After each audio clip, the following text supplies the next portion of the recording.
Salutare tuturor și bine v-am regăsit în 2020. Ca orice român veritabil, te apucă făcutul de curățenie în perioada sărbătorilor. Și eu m-am apucat de Crăciun și de Anul Nou să fac curățenie în toată casa și am realizat că am atât de mult praf încât nici măcar nu știu cum eu mai pot să respir în casă. Motivul pentru care s-a întâmplat acest lucru, ei bine, este pentru că stau cu geamul deschis și dimineața, dar și seara. Pentru că nu suport mirosul acela de aer închis, vreau aer proaspăt și bine, având în vedere că suntem în București, aer proaspăt nu prea se pupă. Așadar am întrebat în stânga și în dreapta. De ce? Pentru că eu nu sunt neapărat, hai să spunem, satisfăcut de toate soluțiile tehnologice, precum ar fi, nu știu, un purificator de aer sau un umidificator sau mai știu eu ce roboțel autonom care curăță el după ce faci tu mizerie. Acest produs vine la recomandarea unui prieten de-al meu și este vorba de un purificator de aer de la Xiaomi. Am aici varianta europeană și acest produs vine în acest videoclip la o recomandare personală, să spun așa, pentru că am fost la acel prieten acasă, mi-a arătat acest produs și am spus, bă, uite, ai aer curat în casă, nu există miros de țigară, nu există praf și își face treaba foarte bine. Și cumva mi-a rezolvat și mie problema cu praful care intră tot timpul de afară, îl iei pe picioare, îl iei pe tălpi, îl iei pe haine, îl iei pe ce nu poți să iei praf din exterior și să-l aduci în casă. Dar acesta, pentru o cameră mică, un living, bucătărie sau mai știu eu, unde ai tu nevoie, ar fi produsul perfect. Hai să vă arăt de ce recomand acest produs și de ce mi-a fost și mie la rândul meu recomandat. Dar înainte de toate, nu uita să te abonezi și să activezi notificările, iar mai apoi intră pe cel.ro/giveaway pentru a te înscrie în concurs. Hai să-i desfacem cutia. Practic este hands-on, first unboxing, pentru că nu l-am desfăcut înainte. L-am văzut doar așa, trecător. Sunt foarte curios să văd despre ce este vorba. Fii atent aici. Îți spune cum să scoți capacul, să ajungi la filtru și ceva sursă, cred. Ia. Quick Start Guide. Asta lăsăm deoparte. Băi, foarte frumos ambalat. Mereu produsele de la Xiaomi sunt frumos ambalate. Tada! Cam așa arată. Foarte minimalist. Aici avem un ventilator, buton pentru control, 3 moduri, auto, night, preferențial. Iar pe aici sunt găurile prin care el trage aerul. Hai să ne uităm și în spate. Hai să-i dăm capacul jos. Uite, aici îți arată cum să înlocuiești filtrul și cum să cureți senzorul de praf, care senzorul de praf este aici. Ajungem la senzorul de praf mai târziu. Cablu de alimentare, foarte frumos ambalat. Îți dă senzația că e un produs premium, nu un produs ieftin de aproximativ 500 de lei pe care îl găsești în Europa, fabricat în China. Ăsta este filtrul, iar despre filtre vom vorbi la finalul videoclipului, pentru că sunt mai multe filtre pe piață. Cam asta este tot ceea ce înseamnă purificatorul de aer de la Xiaomi. Pur și simplu este un dreptunghi, trage aer prin lateral, suflă aerul pe deasupra și cu asta basta. Am scos filtrul de aer, care se scoate extraordinar de ușor și bineînțeles acest căpăcel care are o clemă fix aici de desubt. Hai să vorbim mai întâi de acest senzor de praf. Practic el ce face? În momentul în care filtrează foarte mult praf, aici se depune praf și îți spune, băi, vezi că am prea mult praf. În momentul în care schimbi filtrul, îl cureți sau faci orice fel de mentenanță asupra acestui produs, sufli aici cu aer, poți să sufli cu un spray cu aer, ar fi cel mai indicat, sau dacă ai ceva cu aer comprimat, cu atât mai bine. În ceea ce privește filtrul, ei bine, se pune foarte ușor la loc. Aici este un platou cu un arc, iar filtrul are o limbuță de care tragi atunci când vrei să scoți filtrul. Îl poziționezi. Atât. Dacă vrei să-l scoți, tragi de el foarte ușor și tadam, uite așa ai scos filtrul. Pe interiorul acestui purificator vei găsi o grilă, ca în cazul în care, nu știu, ai un copil năzdrăvan sau ești foarte curios să nu poți să bagi mâna în ventilator. Iar aici este o garnitură de cauciuc care asigură faptul că nu iese vreo particulă de praf prin partea de sus a filtrului. Iar aici, în final, găsim această mufă de alimentare.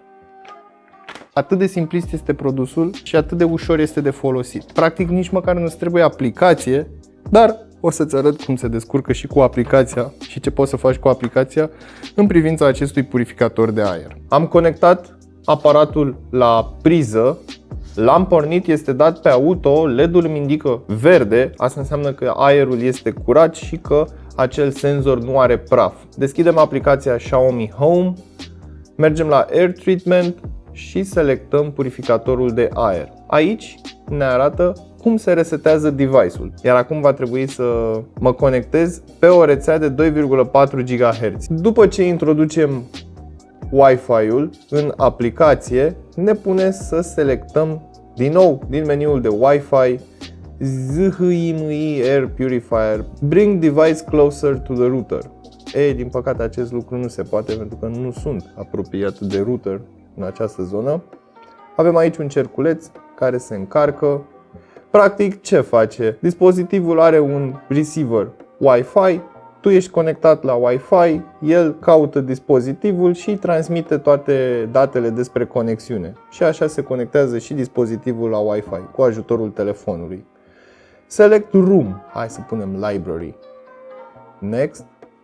Share device with, nu ne interesează. Agree and continue. 36% umiditate, 27 de grade Celsius temperatura. De aici pot selecta cele 3 moduri, auto, night și manual. În modul auto, în funcție de cum simte senzorul, praful din cameră și în fine calitatea aerului, se va da el pe manual, își va tura singur ventilatorul sau se va pune singur în modul noapte. Apropo, în modul manual, bip, acesta este cel mai gălăgios mod. De aici pot selecta acoperirea și în funcție de volumul de aer pe care el trebuie să-l curețe, va deveni mai gălăgios sau mai puțin gălăgios. Cam acestea sunt setările pentru modul manual. Modul noapte este cel mai silențios, iar în acest mod pur și simplu ventilatorul se învârte și filtrează o mică porțiune de aer din cameră. Mai departe mergem mai jos unde avem setări pentru filtru. Bine, nu sunt neapărat setări, sunt detalii. Îmi arată că are 100% viață și mai durează undeva la 146 de zile. Dar este doar o aproximație. Schedule Power On-Off. Aici putem selecta când să pornească și când să se oprească automat, lumina, Parental Control și Device Malfunction Alert. Practic, dacă se oprește sau se întâmplă ceva cu dispozitivul, mă va anunța pe telefonul mobil. În rest, aici sunt diferite opțiuni pentru update, additional settings, de exemplu, network info, bla bla bla bla. Lucruri pe care nu le vei accesa în mod obișnuit, pentru că dispozitivul este foarte simplu de folosit. Nici măcar nu ai nevoie neapărat de aplicație, pur și simplu îl iei în casă, l-ai pornit, te-ai folosit de el, l-ai oprit și cu asta basta. În final mai avem de vorbit doar despre filtre.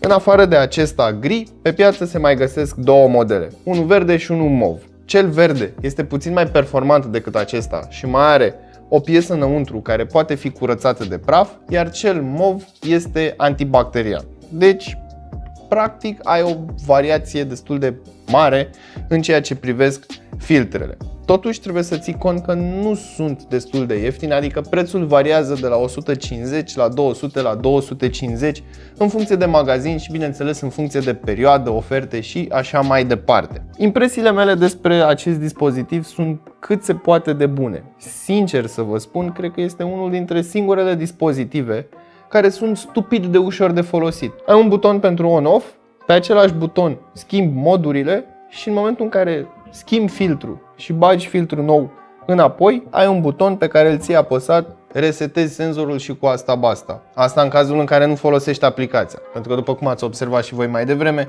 conectează-te la Wi-Fi, pornește aplicația, du-te, fă, schimbă, dă-i tap, 15.000 de tap-uri până când ajungi să-l conectezi. Dar odată conectat, ai control total asupra dispozitivului de pe telefonul mobil. Și în cazul în care ești leneș pe canapea și stai, uite așa, și simți tu că ai aer care nu este proaspăt la tine în cameră, apeși pe telefon și purificatorul pornește. 2H este varianta mai puțin performantă față de 2S, care mai există și acela pe piață. Însă, pentru o cameră mică, fum de țigară, praf și păr de pisică și câine și așa mai departe, mi se pare o investiție destul de bună, mai ales în cazul în care ai probleme cu praful. Acum, nu-ți imagina că dacă îl duci în deșert o să facă față, dar știți momentul ăla în care ștergi praful și a doua zi dimineață găsești pe masă, dai cu degetul și e o dâră și e foarte mult praf? E bine, acest purificator te poate salva de această neplăcere, să-i spunem așa. O ultimă mențiune și pentru astăzi terminăm cu acest videoclip. Nu pune acest dispozitiv după canapea, sub birou sau mai știu eu unde. Lasă-i spațiu deschis pe laterale ca el să poată să tragă aerul și să-l sufle în partea de sus. Asta e tot pentru astăzi. Până data viitoare știți ce aveți de făcut. Nu uitați să verificați descrierea pentru linkuri utile și prețuri actualizate. Și totodată nu uita să-ți dai cu părerea despre acest dispozitiv în secțiunea de comentarii de mai jos. Salut!